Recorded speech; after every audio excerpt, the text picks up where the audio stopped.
वतन मुझान का अफगानिस्तान का वतन मुझान سلامونه دوستانو خدای کې روغ جوړ اوسئ هیوادوالو زما نوم ډاکټر محمد داود میرکی دی تاسو مې البته فیسبوک کې ملګري چې ما پیژني او په افغانستان کې هم دوستان عزیزان دي چې ما پیژني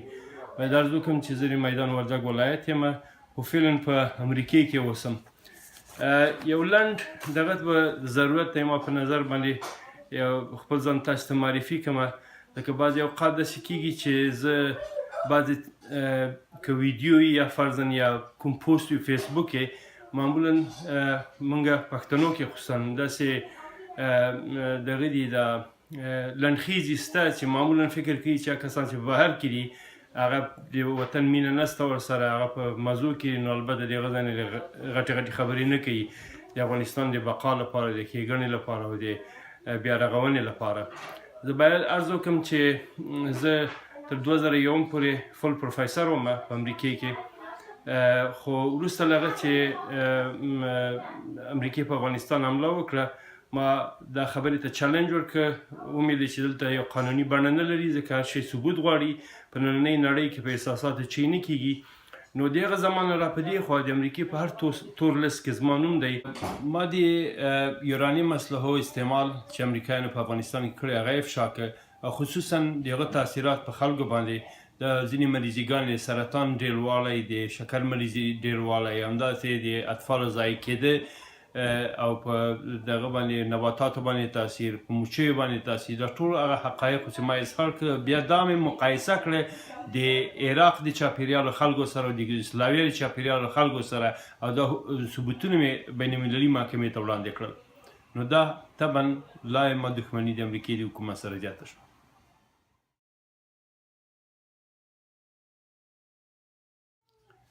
نو کله چې ما د امریکې ظلمونه د خصوصا 2015 نه را په دې خوا کله چې افغانستان ته درغلم څو ځایو کې چې ډېر غټ ظلمونه کړي په شمول د عزیزاباد او نورو ځایونو دا حقایق ما اظهار کړه د یورانیم اسلحې استعمال مثلا ډېره لوړه شوه نور نړۍ خلک هم ورباندې خبر شوه نو ما مشکلات ډېر شو البته په تور لیستو کې ولوېدم او طبعا امکانات هر څه په ما باندې ټول دغه شوه بند شوه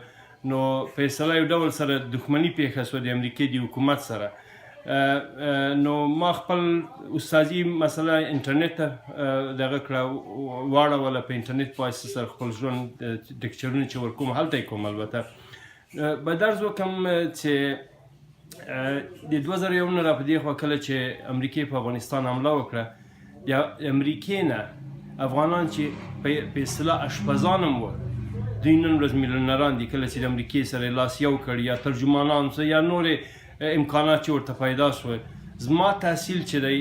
زه 2 ماستري لرم یو ډاکټرا لرم ټول مې د امریکې کې په ډېره لوړه سطحه باندې لوړې اوچته یونیورسټۍ نه اخیستي دي او تحصیل مې چې دی خلیلزاد د لوړ د ټیټ نه ده د اشرف غني او دغه انور حق اهدي په سویه باندې ما تحصیل ده لوړ ده او ځینې ټیټ نه ده خو مسله داسې ده چې ما ځان خرڅ نه کړ لکه زه په پښتونولي ولاړم او ولاړ یم ما ته پښتونولي ډېر اهمیت لري او ما چې د خدای ته دښمني ونه کړه د خدای بندګانو په مرګ او د هغوی په هلاکت کې ما لاس یو چاته ورنه کړ چې هغه د خلکو وینې تویي یا مثلا ګوانتانامو بې او نورو ځایو ته خلک لېږل نو ما سخت دغه وښود غبرګون وښود دا کلونه را په دې خوا نو البته دغه یو مسایل و چې طبعا خلکو ته ستونزې پېښوي ما یو ورځ په پوسټ کې لیکلي وو چې ما په هغه وخت کې د امریکې د بوش مقابل کې د بین المللي محکمه کې په جاپان کې برخه واخیسته او زه شاهد وم د هغه په ضد کله چې په افغانستان کې ډېر خلک توبه بالله بوش ته د خدای په سترګه کتل یعنی ډارېده ځینې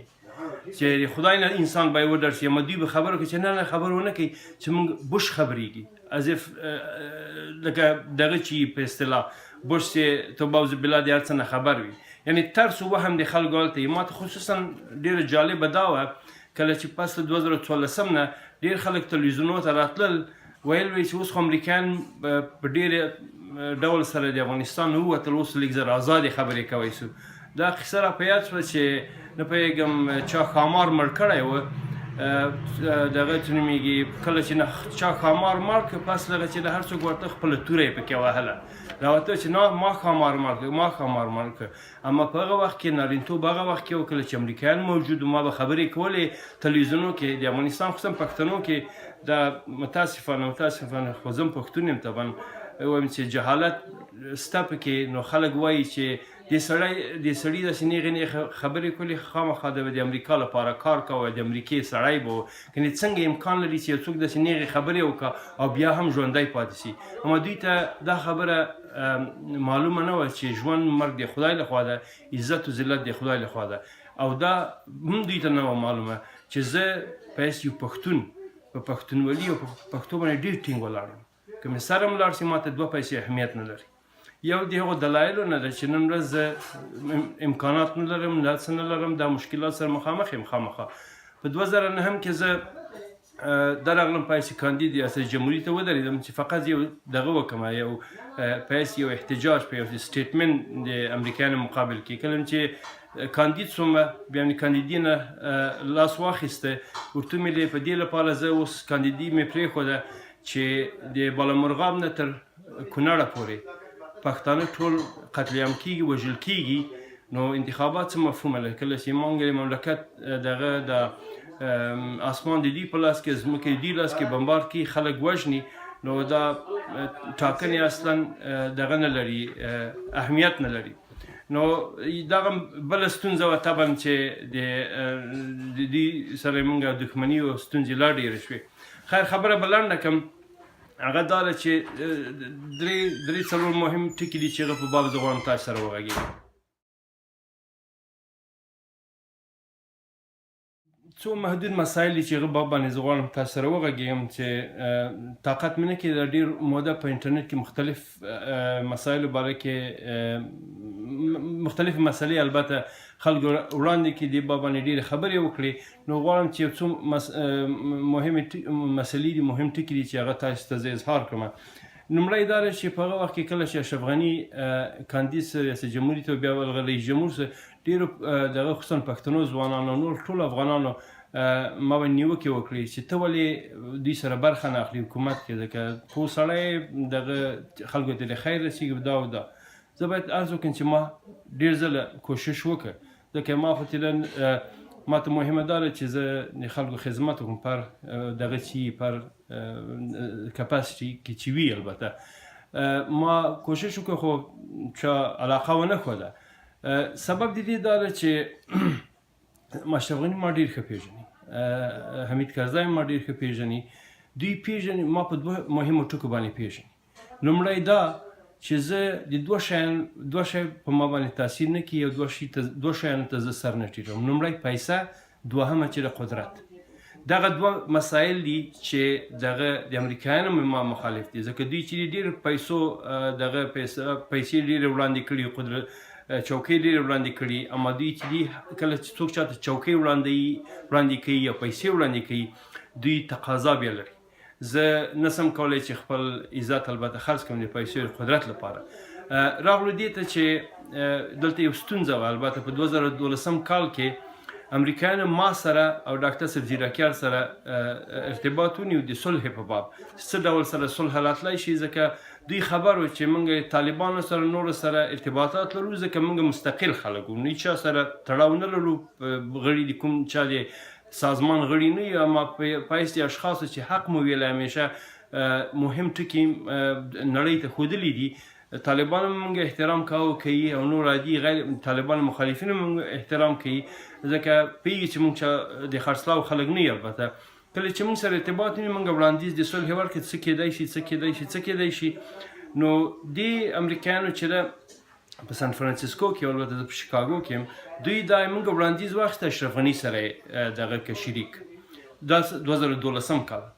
کله چې اشرف غني سره شریک اشرف غني ډېر زیات پرتې په ما باندې ویلي ما په ضد زه حیران پاتې شوم چې دا خو سپین ږیری سړی دی څنګه امکان لري چې سپین ږیری سړی داسې پرتې وایي زه ځوان سړی یم عالم یم د په مسلک ته ورته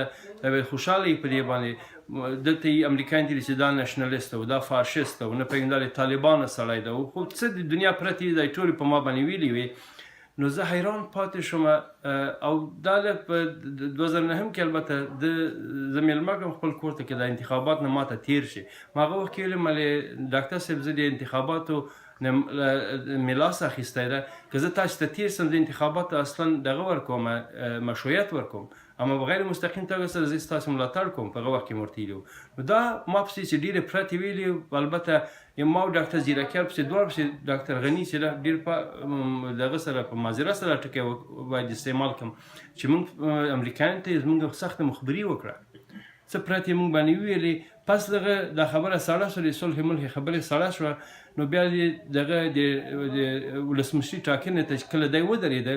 ما ډېرو ځوانانو ته چې البته تاسو ته معلوم وي په افغانستان کې ټولو سیمو کې ورته ویلي چې تاسو دې سړي ته رایه ورکړئ ډېر خلکو ما ته ویلي چې هلکه ده خو تا پسې ډېر پرتې ویلي څه ډول سره ته اوس د ملاتړ کوې مالې ما زه مهم نه یم ما شخصي مسایل مهم دي ما ته د ملت ښېګڼه او عزت او آینده مهمه ده د سړي کې ظرفیت په دې اساس باندې زه ده ته باید د ملاتړ وکړم البته دا ټول شیان په صفر حساب شو کله چې د خلکو رایه د خلکو دغه د اعتبار د قدرت لپاره خرڅ کړ او دغه سره یو ځای شو عبدالله سره ټلوالو سره یو ځای شو او نه یوازې دا چې ټلوالو سره زه پوهېږم سیاست کې البته ما ډکترا ده او دغه د سبق مې لا په دې مې سر ښه پوره خلاصي سیاست کې اختلافونه شته اما د یو ملت دغه اعتبار څوک نه خرڅوي یو ملت چې د آینده لپاره هیله چې ده مهمه خبره دا ده خصوصا پښتانه نن زمان هیلې ته ضرورت لري د هیلې څوک نشته د هیلې څوک نشته او د هیلې څوک چې اشرف غني پیدا شو دوی ته دوی پښتانه په ډېرو سختو حالاتو کې لاړل ښځې او نر مړي وشو مړي ښخ نه کړي ده ته یې رایه ورکړه مدی چې دوی ټولې هیلې چې دي په صفر باندې ضرب کړي نن زمان د خپل قدرت د بقا لپاره او دې لپاره چې دی پاتې شي بیا ټاکنو ته کیني او ده نه پوهېږم چې ولې بعضې خلک وایي چې دی علاقه د پیسو لري زه وایم دا خو ډېر مشکله دی ما لپاره د قبلېدو لپاره ځکه یو څوک چې د پیسو لپاره مشر سړی پیسې څه اهمیت لري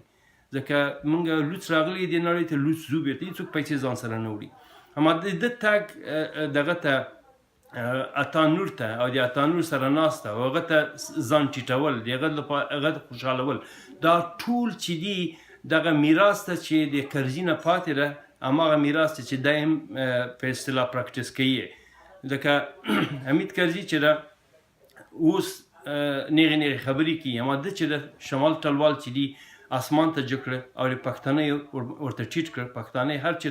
دغه کړه بې عزته کړه د همدغه شمال ټلوال لپاره شمال ټلوال خو طبعا د کوم قوم نماینده نه کوي څو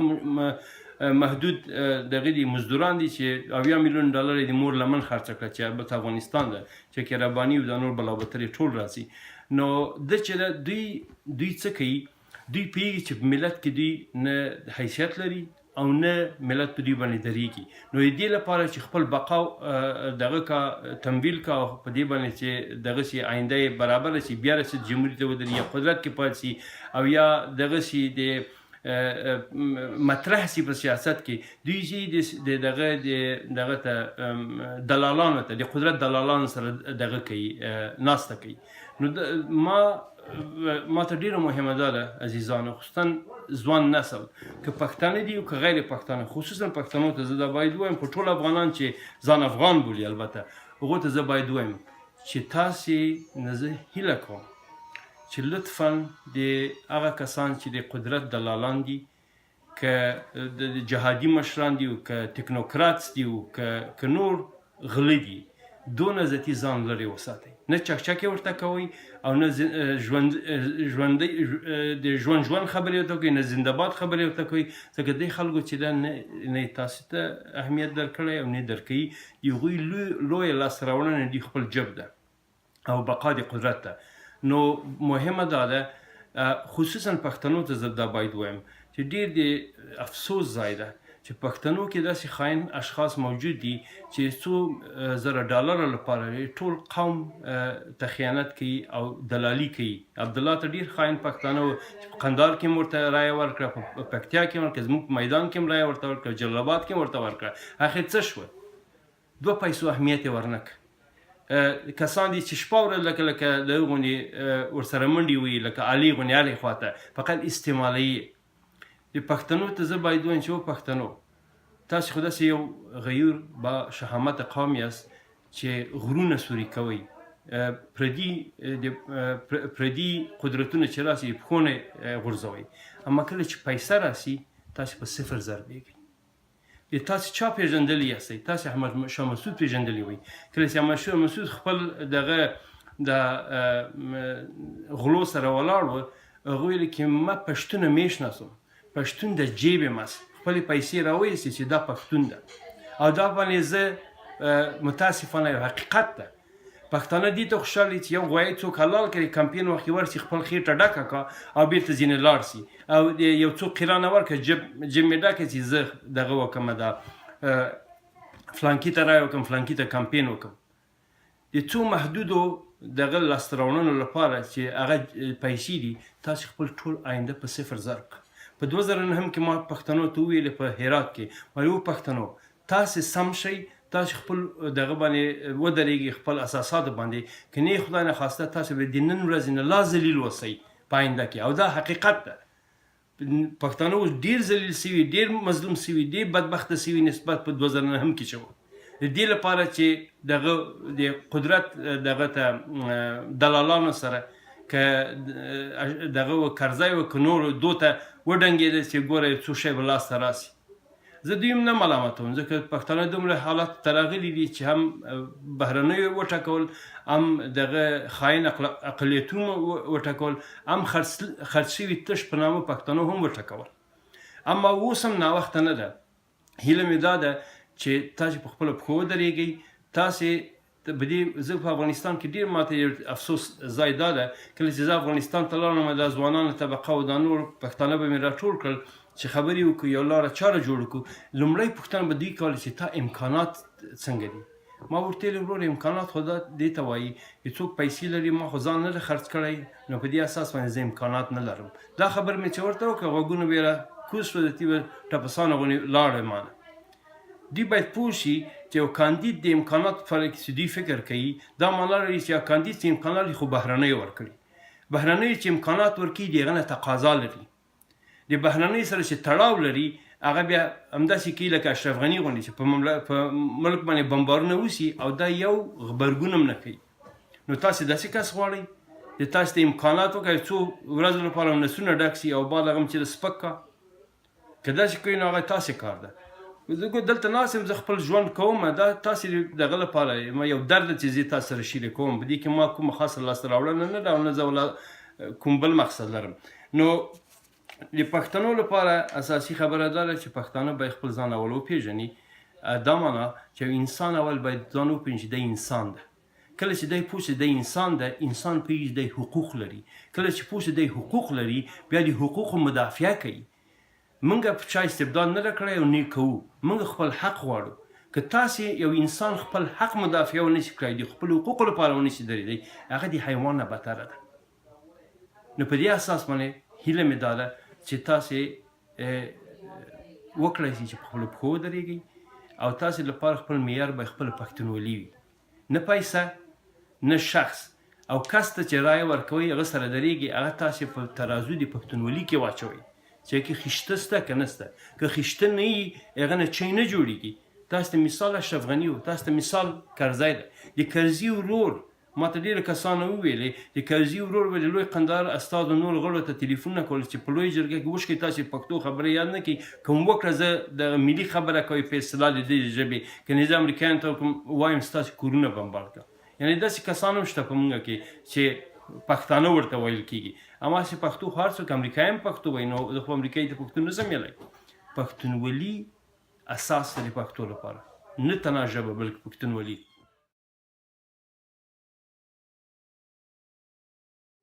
بله خبره دا ده ورونو چا چې د بن په غونډه کې برخه اخیستي په هغو باندې هېڅ اعتبار مه کوئ کرزی صاحب زه شخصا خپله پېژنم 2.5 ساعته ورسره ناست یم دا د یوراني مسله باندې ډېرې خبرې ورسره وکړي شخصا پایز د یو انسان ډېرې ښو اخلاقو سړی ده ښه د عزت سړی ده مېلمه نوازه سړی ده اما دلته خو د شخص دغه څېړنه موږ نه وکړو په حیث یو شخص په حیث سړي په حیث انسان بلکې په حیث رهبر نو سترې نیمګړتیاوې په هغه کې درلودې او د قدرت د بقا لپاره شمال ټلوالو باندې لویه پانګه واچوله چې نتیجه یې طبعا هغه بدبختي ده چې نن هر یو نیغېږي او ټیټېږي نه. زه باید تاسو ته عرض وکړم عزیزانو چې کرزی صاحب دی اوس دغه نه کوي دا راوځي نه دغه ګرمې خبرې دی نه کوي. یو چا چې ځان یو کړه ثبوت رسولی هغه دوباره ځان ثبوت ته نشي دوم ځل لپاره شی په ثبوت نه رسیږي. یعنی مقصد دا ده میوه پخیږي اما انسان چې یو کړه خام څه پخېده پکې نشته هغه کې بیا هغه نه چی نه جوړېږي. البته صحیح ده زه ټول مشرانو ته په حیث انسان البته زه احترام ورته لرم اما دلته د چا د انسانیت نه انسانیت خبره نه ده دلته د ملي ګټو خبره ده. څوک چې تجارت کوي په ملي ګټو هغه زه خپل جدي غبرګون ښیم او هغو سره زه په هېڅ ډول سره نسم کوی چې یو ځای شم. بله مسله دا ده ملګرو چې دغه د زمریو د بېغیرتي نه ګیدړې په بامو ګرځي. د پښتنو د بدبختي او بېکفایتي نه او د هغه کسانو چې پښتنو تجارتونه وکړه او اوس هم نیغې خبرې کوي داسې اشخاص چې هغه نه دغه لري نه قوم لري داسې چې دغه یو نه دغه معلومه ده نطفه معلومه ده هغه راځي د پښتنو په باره کې د پښتنو د ژبې باره کې خبرې کوي. هغه کسان مثال توګه سره پدرام و مدرام و دا کسان چې راځي نه خبرې کوي. تاسف خبره داره چې تش په نامه پښتانه په میډیا کې راځي او دته ورور وایي یعنی داسې بې غیرته پښتانه په منځ کې شته چې متاسفه په پښتنو کې حسابېږي. که پښتنو کې خیشته وای نن ورځ پدرام و دا کسان چې د ضرورت د خبرو نشو کولی یعنی پښتنو عمومي قوم نه ښیم البته کسان چې په قدرت کې دي دې کسانو چې د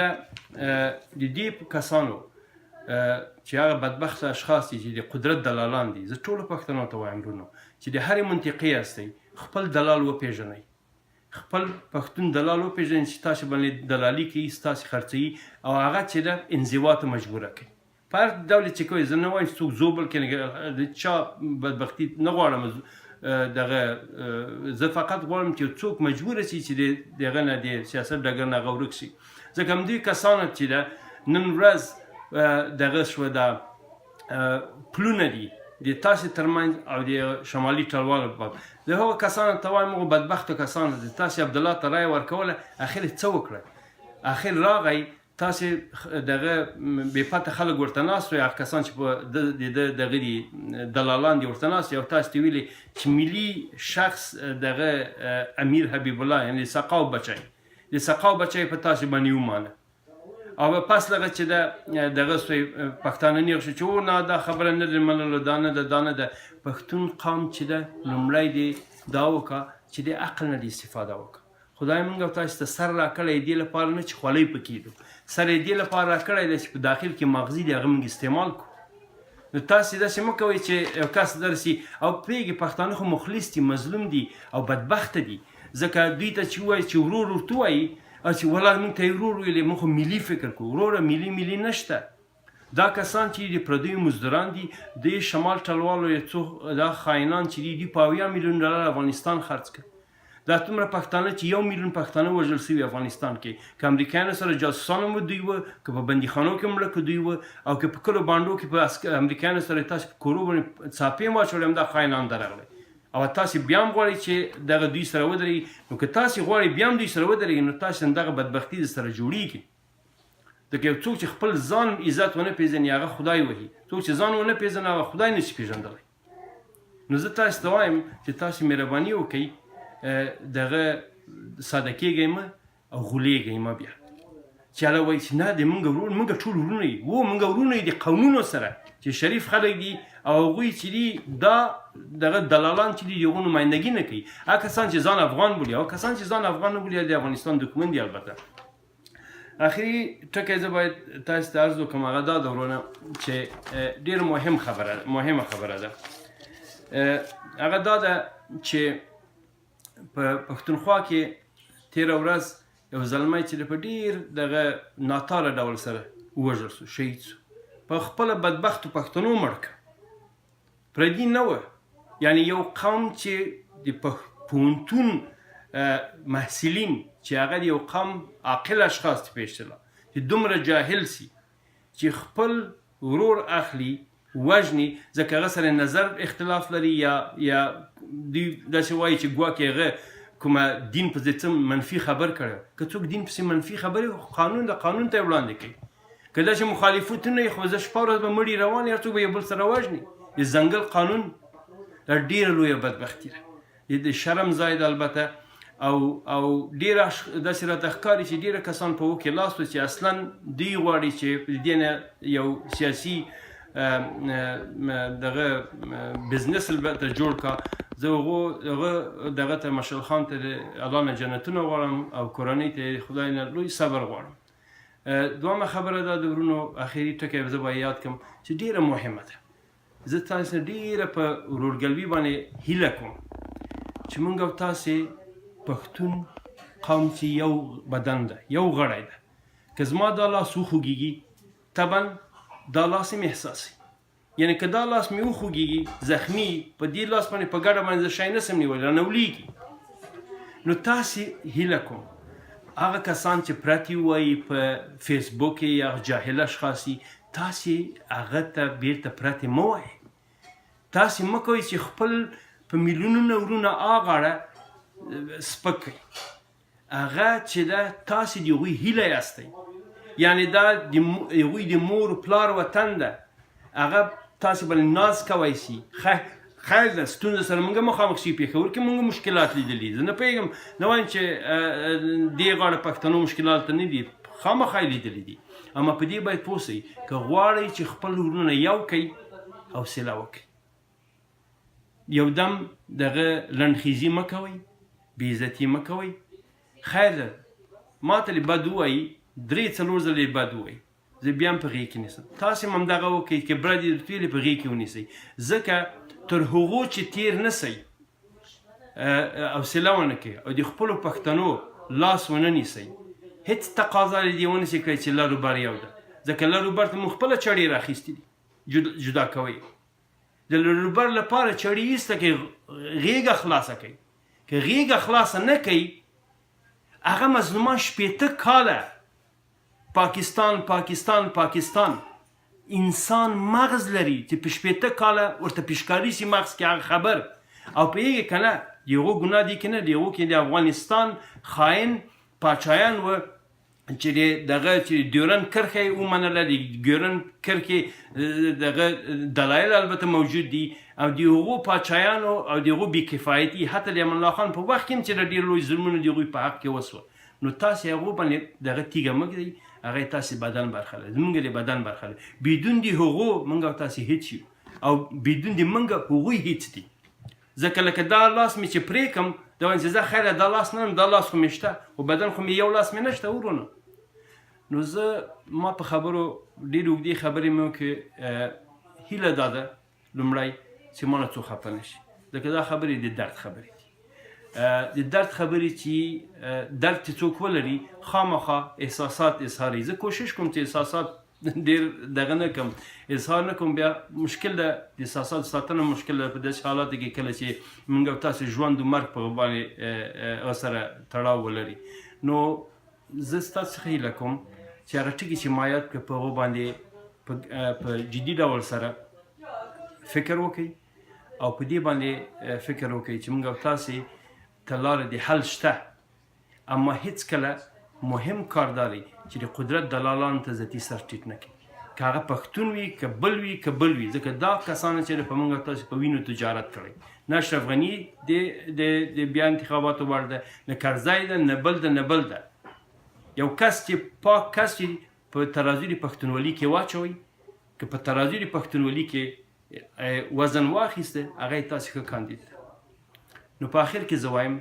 چې ژوندی دې وي افغانستان او د افغانستان لوی افغانستان ژوندی وي چې لر و بر افغان دې سره خدای یو کا او آینده د افغانانو ته نه په یووالي کې او ورورګلوي کې ده، نه په توپکو په مرګو دغه کې. زه په ټولو وروڼو ته وایم چې د خیر لاره د خبرو ده، په عقل و په استدلال باندې کار وکړئ. ډېره مننه. کور مو آباد.